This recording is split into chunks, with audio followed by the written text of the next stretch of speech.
आज की इस किस्त में हम शफाअत के बारे में बात करेंगे। हिसाब किताब शुरू होगा और क़यामत के मैदान से लोगों को निजात होगी। किसी को मजाले शफाअत ना होगी। एक दिन 50,000 साल का दिन। फिर ऐसे आका अलैहिस्सलाम से क्यों ना मोहब्बत करें। खुल्द है सब पर हराम, जाए ना जब तक गुलाम, मिल्क तो है आपका, तुम पे है उम्मतियों, आपको मुबारक।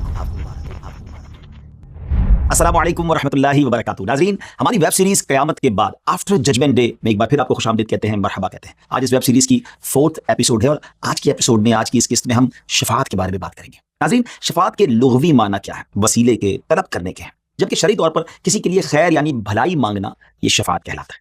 हमारी शरीयत में शफाअत का अकीदा रखना वाजिब है और अकीदा शफाअत में यह भी शामिल है कि सिर्फ नबी पाक अलैहिस्सलाम ही नहीं बल्कि आपके अलावा अंबिया, मलाइका और उलमा, शुहदा, सालिहीन और कसीर मोमिनीन, कुरान मजीद, रोज़े और काबतुल्लाह शरीफ वगैरह सब शफाअत करेंगे और ये अकीदा रखना वाजिब है। कुछ बातें वाकई कुछ लोगों के लिए नहीं होंगी, लेकिन आज अगर गौर से पूरी एपिसोड देखेंगे तो बहुत सारी चीज़ें क्लियर हो जाएंगी। याद रहे कि शफाअत की दो टाइप्स हैं, दो किस्में हैं, शफाअत कुबरा और शफाअत सुगरा। आसान लफ्ज़ों में बड़ी शफाअत और छोटी शफाअत। शफाअत कुबरा हमारे प्यारे आका अलैहिस्सलाम जनाब मोहम्मद मुस्तफ़ा सल्लल्लाहु अलैहि वसल्लम फरमाएंगे और इस शफाअत का बेनिफिट सारी मखलूक यहाँ तक कि गैर मुस्लिमीन को भी पहुंचेगा कि इस शफाअत की बरकत से हिसाब किताब शुरू होगा और क़यामत के मैदान से लोगों को निजात मिलेगी। और ये शफाअत सिर्फ सरकार दो आलम अलैहिस्सलाम ही करेंगे, उस वक्त कोई नबी इस शफाअत की तरफ आगे नहीं बढ़ सकेंगे। इसकी कैफियत को आज हम डिटेल से जानेंगे। दूसरी टाइप्स है शफाअत सुगरा। ये शफाअत बहुत से लोग करेंगे, जैसे हुफ़ाज़ करेंगे, शुहदा करेंगे, सालिहीन, बल्कि खुद कुरान मजीद, रमज़ान और खाना काबा भी शफाअत करेगा। शफाअत के बारे में मजीद बताने से पहले आपको बहुत ही कमाल की हदीस और सहाबा किराम किस तरह सरकार दो आलम अलैहिस्सलाम से शफाअत की उम्मीद रखते थे, इनका नबी पाक के वसीले के बारे में क्या अकीदा था, वो मैं कुछ बयान करता हूँ। हज़रत मुआज़ बिन जबल और हज़रत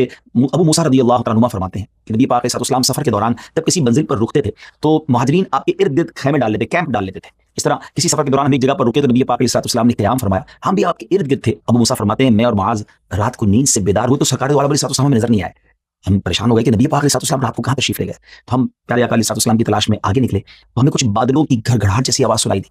उसी दौरान सरकार दो आलम अलैहिस्सलाम तशरीफ लाते हुए दिखाई दिए तो उन्होंने इरशाद फरमाया कि तुम्हारा क्या मामला, यानी हदीस का खुलासा ये बनता है कि आप क्या कर रहे हैं, आप क्यों अपनी जगह से निकले हैं। तो अर्ज़ करते हैं, हुज़ूर हम जब नींद से बेदार हुए तो आपको अपनी जगह पर नहीं देखा, हम डर गए कि कहीं आपके साथ कोई मामला तो नहीं पेश आ गया, तो हम आपकी तलाश के लिए निकल खड़े हुए। सरकार दो आलम अलैहिस्सलाम ने इरशाद फरमाया कि रब्बे करीम की तरफ से एक आने वाला हालत नींद में मेरे पास आया तो उसने मुझे मेरी आधी उम्मत के बगैर हिसाब के जन्नत में दाखिल किए जाने या शफाअत करने का इख्तियार दिया। नाज़रीन, गौर कीजिएगा, रब अज़्ज़ा वजल की तरफ से ये ऑप्शन भेजा गया नबी पाक अलैहिस्सलाम के पास कि या तो आपकी आधी उम्मत को बख्श दिया जाए या आप शफाअत ले लीजिए। तो नबी पाक अलैहिस्सलाम फरमाते हैं, मैंने शफाअत को इख्तियार कर लिया। इससे एक बात समझ आती है नाज़रीन कि आधी से ज्यादा उम्मत, यानी गौर किया जाए कि नबी पाक के कितने सारे उम्मती शफाअत की बरकत से बख्शे जाएंगे, क्योंकि आधी उम्मत की बख्शिश का तो ऑप्शन दिया गया था नबी पाक को। तो सहाबा किराम फरमाते हैं, जब हमने ये सुना तो हमने नबी पाक से अर्ज़ की कि हुज़ूर आपसे इस्लाम के सदके और आपके साथ सहाबियत का शरफ पाने के वसीले से हम आपसे इल्तिजा करते हैं कि आप हमें भी जन्नत में दाखिल फरमाएंगे। कहते हैं सहाबा कि जब हमने रिक्वेस्ट करना शुरू की तो और भी लोग नबी पाक अलैहिस्सलाम के गिरद जमा हो गए और सभी रिक्वेस्ट करने लगे और ये तादाद बढ़ती चली गई। सुभान अल्लाह। शाफ़ाए रोज़े महशर रसूलुल्लाह सल्लल्लाहु अलैहि वसल्लम क्या हौसला अफ़ज़ा इरशाद फरमाया, फरमाते मैं अपनी शफाअत हर उस शख्स के लिए करूंगा जो इस हाल में फौत हुआ कि अल्लाह ताला के साथ शिर्क ना करता हो, यानी हर ईमान वाले की इंशाअल्लाह वो शफाअत फरमाएंगे। अच्छा, ये तो थी बात कि नबी पाक को शफाअत का मनसब कैसे हासिल हुआ और फिर प्यारे आका अलैहिस्सलाम ने ये मनसब यानी शफाअत करने का इख्तियार रब की अता से दीगर लोगों को भी अता फरमाया। जी हाँ, मसलन हदीस मुबारक है कि जब मुसलमान माँ बाप के 3 नाबालिग बच्चे फौत हो जाएं तो अल्लाह ताला इन बच्चों पर अपनी रहमत के फजल के सबब वालिदैन को जन्नत में दाखिल फरमाएगा, यानी जन्नत में जाने का ये सबब बनेंगे बच्चे। इसी तरह बाज़ औक़ात बच्चा पैदा होने से पहले कच्चा बच्चे का इंतकाल हो जाता है तो प्यारे आका अलैहिस्सलाम फरमाया कि माँ बाप के हक वो भी शफाअत करने वाला होगा और वो उन्हें जन्नत में ले जाएगा। तो यहाँ जिन माँ बाप के बच्चे पैदा होने से पहले फौत हो जाएं या नाबालिग में बच्चे फौत हो जाएं तो ज़्यादा वावेला नहीं करना चाहिए, बल्कि उसमें सब्र करना चाहिए, अल्लाह की रज़ा पर राज़ी रहना चाहिए। ये तो आपकी मग़फ़िरत का सामान बनने वाले हैं। एक और हदीस पाक में सूरह बकरा और सूरह आले इमरान अपने पढ़ने वालों की बख्शिश के लिए शफाअत करेगी। सुभान अल्लाह, यानी कुरान कैसी कमाल की नेमत है कि बंदा तिलावत करता है, कुरान से दोस्ती कर ले तो फिर कुरान भी शफाअत करती है। मुबारक हो उन लोगों को जो हाफिज़ कुरान है, उन वालिदैन को मुबारक हो जिनके बच्चे हाफिज़ कुरान है। हदीस पाक सुनिए कि कुरान करीम अपने पढ़ने वालों की शफाअत करेगा, इसी तरह हाफिज़ बाअमल की शफाअत उसके खानदान के उन 10 लोगों के हक में कबूल की जाएगी जिनके लिए जहन्नम वाजिब हो चुकी होगी। यहाँ मैं एक और बात भी अर्ज़ करूँ कि ये जो हदीस पाक है इसमें एक और कंडीशन भी है कि जिसने कुरान याद किया उसके हलाल को हलाल जाना और उसके हराम को हराम जाना। तो हाफिज़ कुरान भी हो और कुरान के अहकाम पर अमल करने वाला भी हो तो फिर इंशाअल्लाह अपने घर वालों की इंशाअल्लाह शफाअत का बाइस बनेगा। सरकार दो आलम अलैहिस्सलाम ने यह भी फरमाया कि मैं ही सबसे पहले शफाअत करने वाला हूं और मेरी शफाअत सबसे पहले कबूल होगी। हुज़ूर अलैहिस्सलाम जब तक बाबे शफाअत न खोलेंगे किसी को मजाले शफाअत ना होगी, बल्कि हकीकतन जितने शफाअत करने वाले हैं हुज़ूर अलैहिस्सलाम के दरबार में शफाअत लाएंगे और अल्लाह अज़्ज़ा व जल के हुज़ूर मखलूक़ात में सिर्फ हुज़ूर शफ़ी हैं। यहाँ एक बहुत ही इंटरेस्टिंग मालूमात और एक हदीस आपको सुनाता हूँ जिससे आपको मालूम होगा कि सरकार दो आलम अलैहिस्सलाम क़यामत वाले दिन किस वक्त शफाअत के इख्तियार को इस्तेमाल फरमाएंगे। नाज़रीन, जैसा कि हमने पिछले प्रोग्राम से सुना कि सूरज 1 मील पर होगा, ज़मीन तांबे की होगी, लोग पसीने में डुबकियां खा रहे होंगे, बड़ा ही वहशतनाक मंजर होगा और बहुत बहुत सारा अरसा गुजर जाएगा। याद ये रहे कि क़यामत का दिन कोई आज के ज़माने के दिनों की तरह नहीं होगा। बल्कि वो एक दिन 50,000 साल का दिन होगा। यानी गोया आज के ज़माने के हिसाब से हज़ारों साल गुजर जाएंगे, लोग सिर्फ वेट कर रहे होंगे। और आपको पता है गर्मी में किसी का वेट करना आज के दौर में 5-10 मिनट नहीं गुजरते और वहाँ हज़ारों साल का वेट हो चुका होगा। एंड ऑफ द डे जो अहले मैशर होंगे, क़यामत के जो लोग होंगे, वो मिलकर प्लान करेंगे कि क्यों ना कोई हमारे रब के हमारी शफाअत करे और हमें इस तकलीफ से छुटकारा दिला दे। चुनांचे वो हज़रत आदम अलैहिस्सलाम के पास आएंगे और अर्ज़ करेंगे, ए आदम अलैहिस्सलाम, आप अबुल बशर हैं। अल्लाह पाक ने आपको अपने दस्ते कुदरत से बनाया, अपने तमाम फरिश्तों से आपको सजदा कराया और तमाम अशिया के नाम आपको सिखाए। आप अपने रब्बे करीम के हुजूर हमारी शफाअत कीजिए कि वो हमें इस परेशानी से राहत अता फरमाए। हज़रत आदम अलैहिस्सलाम फरमाएंगे, मैं यहाँ तुम्हारी कोई मदद नहीं कर सकता। वो अपने रब्बे करीम की बारगाह में सिफारिश करने से हया करेंगे और फरमाएंगे, तुम लोग हज़रत नूह अलैहिस्सलाम के पास जाओ, इज़हबू इला गैरी, किसी और के पास जाओ। लोग हज़रत नूह अलैहिस्सलाम के पास जाएंगे, उनके सामने उनके फ़ज़ाइल बयान करेंगे। वो कहेंगे, आज मैं तुम्हारी मदद नहीं कर सकता, अल्लाह ने ऐसा गज़ब किया जो पहले कभी नहीं किया। ऐसा करो, हज़रत इब्राहीम अलैहिस्सलाम के पास जाओ। फिर हज़रत इब्राहीम हज़रत मूसा के पास भेजेंगे, हज़रत मूसा हज़रत ईसा के पास भेजेंगे। यानी अहले मैशर चक्कर लगा रहे होंगे एक के बाद दूसरे नबी अलैहिस्सलाम के पास। जब लोग हज़रत ईसा अलैहिस्सलाम के पास जाएंगे तो आप उनसे फरमाएंगे, आज मैं तुम्हारी मदद नहीं कर सकते, लेकिन हाँ, तुम हज़रत मोहम्मद मुस्तफ़ा सल्लल्लाहु अलैहि वसल्लम के पास जाओ। वो अल्लाह करीम के खास बंदे हैं जिनके सबब अल्लाह करीम ने उनके अगलों और पिछलों के गुनाहों को बख्श दिया। आप सल्लल्लाहु अलैहि वसल्लम फरमाते, फिर लोग मेरे पास हाजिर होंगे तो मैं मुसलमानों की दो कतारों के दरमियान चलता हुआ इजाजत लेने के लिए अपने रब्बे करीम के हुजूर हाजिर होऊंगा। बस अपने रब्बे करीम को देखते ही मैं सजदे में चला जाऊंगा, जब तक अल्लाह पाक चाहेगा मुझे इस हालत में रहने देगा। अल्लाह अकबर। अब जरा गौर कीजिए कि अल्लाह के हबीब अलैहिस्सलाम सजदा क्यों करेंगे? तवील सजदा करेंगे। एक रिवायत के मुताबिक वो एक हफ्ता, आज की दुनिया के जमाने के मुताबिक वो एक हफ्ते का सजदा होगा, इतना तवील सजदा होगा। लेकिन फिर उठाया किस तरह जाएगा उस सजदे से, किस प्यार से निदा दी जाएगी। इरशाद होगा, ए मोहम्मद, अपना सर उठाइए, कहिए, आपकी सुनी जाएगी। शफाअत कीजिए, आपकी शफाअत कबूल की जाएगी। मांगिए, आपको अता किया जाएगा। महबूब व मुहिब का प्यार देखें, अल्लाह अपने हबीब से किस कदर मोहब्बत फरमाता है और नबी पाक अपनी उम्मत से कितनी मोहब्बत फरमाते हैं कि सजदे में क्यों है? हम गुनाहगारों के लिए। फिर आका अलैहिस्सलाम फरमाते हैं, मैं अपना सर उठाऊंगा और अल्लाह करीम की वो हम्द करूंगा जो मुझे सिखाएगा।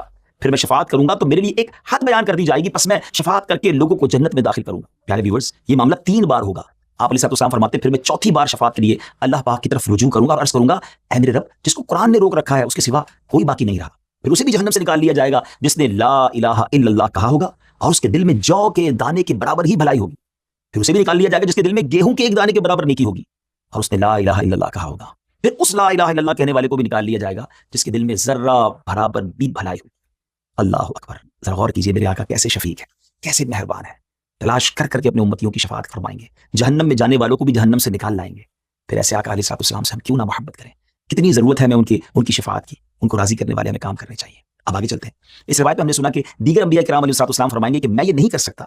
इससे मुराद ये है कि मेरा मर्तबा उस शफाअत उज़्मा से कम है। और हज़रत अंबिया अलैहिस्सलाम ये बात बतौर आजिज़ी और इंकिसारी और लोगों को इस शफाअत की बड़ाई समझाने के लिए फरमाएंगे जिसके हकदार अल्लाह के आखिरी नबी जनाब रसूलुल्लाह सल्लल्लाहु अलैहि वसल्लम। यही तो वो मकाम महमूद है, यही तो वो इज्जत का मकाम होगा जो सरकार दो आलम अलैहिस्सलाम को क़यामत के दिन अता किया जाएगा। नाज़रीन, उस वक्त कुछ लोग ऐसे भी होंगे जिन्हें आप अलैहिस्सलाम की शफाअत नसीब नहीं होगी। जरा गौर कीजिए वो बदनसीब कैसा होगा। फरमाया, वो शख्स जो शफाअत पर यकीन नहीं रखता वो शफाअत से महरूम रहेगा। एक और हदीस पाक में है कि सहाबा का गुस्ताख, सहाबा को बुरा भला कहने वाले को भी नबी पाक की शफाअत से हिस्सा नहीं मिलेगा। अल्लाह हमें सहाबा और अहले बैत की सच्ची मोहब्बत भी अता फरमाए और सरकार दो आलम अलैहिस्सलाम की भी सच्ची गुलामी नसीब फरमाए। अब हमने शफाअत की तो बात की है, अब एक अहम बात जिसमें शफाअत के मफहूम को मजीद समझने में मदद मिलेगी। उलमा किराम ने शफाअत को इस तरह भी कैटेगराइज किया है कि पहली किस्म शफाअत उज़्मा है, ये वही शफाअत कुबरा है जो सरकार दो आलम अलैहिस्सलाम फरमाएंगे। दूसरी किस्म की शफाअत किसी खास कौम यानी ग्रुप को बेहिसाब जन्नत में दाखिल करवाने के लिए होगी। बाज़ उलमा किराम के नज़दीक ये शफाअत भी सरकार दो आलम अलैहिस्सलाम के साथ ही खास है। तीसरी किस्म की शफाअत उन लोगों के बारे में होगी जिनकी नेकियां और बुराइयां बराबर बराबर हो जाएंगी।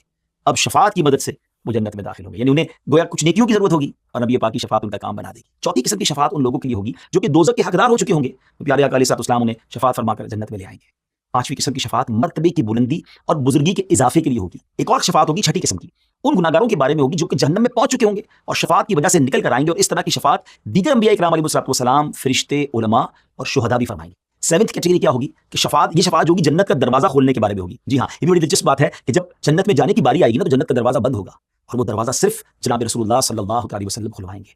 मेरे आका की बरकत से जन्नत का दरवाजा खुलेगा और फिर जन्नत में जाने का सिलसिला होगा। मगर हाँ, एक और खूबसूरत बात मैं आपको बताऊं, क्योंकि क़यामत के मैदान में तो बहुत सारे अंबिया होंगे, उनकी उम्मतें होंगी ना, तो सरकार दो आलम अलैहिस्सलाम की उम्मत आई तो सबसे आखिर में है, हम आखिरी उम्मत है ना। मगर आप जानते हैं कि सबसे पहले जन्नत में जाने वाली जो उम्मत होगी वो हम सरकार अलैहिस्सलाम की यही उम्मत होगी। ऐ उम्मतियों, आपको मुबारक हो। जब तक नबी पाक के गुलाम जन्नत में नहीं जाएंगे ना, प्यारे आका की उम्मत नहीं जाएगी, बाकी किसी उम्मत को इजाजत नहीं मिलेगी। सैयद आला हज़रत का खूबसूरत शेर है ना, खुल्द है सब पर हराम, जाए ना जब तक गुलाम, मिल्क तो है आपका तुम पे करोड़ों दरूद। कितनी ऑनर की बात है। यकीन करें नबी पाक अलैहिस्सलाम का उम्मती जो हमारे रब ने हमें बनाया है ना, ये बहुत बड़ा एहसान है। इस पर हमें बार बार अल्लाह का शुक्र अदा करना चाहिए। आठवीं किस्म की शफाअत वो होगी जो मदीना मुनव्वरा वालों और नबी पाक अलैहिस्सलाम के रोज़ा अनवर की ज़ियारत करने वालों के लिए खुसूसी तौर पर होगी। है मदीने जाने वालों, आपको मुबारक हो। नबी पाक फरमाते हैं ना, मन ज़ारा कब्री वजबत लहू शफाअती। सुभान अल्लाह, खुश नसीबों को ये भी शफाअत मिलेगी। यहाँ अपनी वेब सीरीज क़यामत के बाद के आज के एपिसोड को नाज़रीन इस दुआ के साथ अब एंड करते हैं कि अल्लाह पाक हमें हर ऐसे अकीदे, हर ऐसे काम से बचाए जो प्यारे आका अलैहिस्सलाम की शफाअत से महरूम करने वाली हो।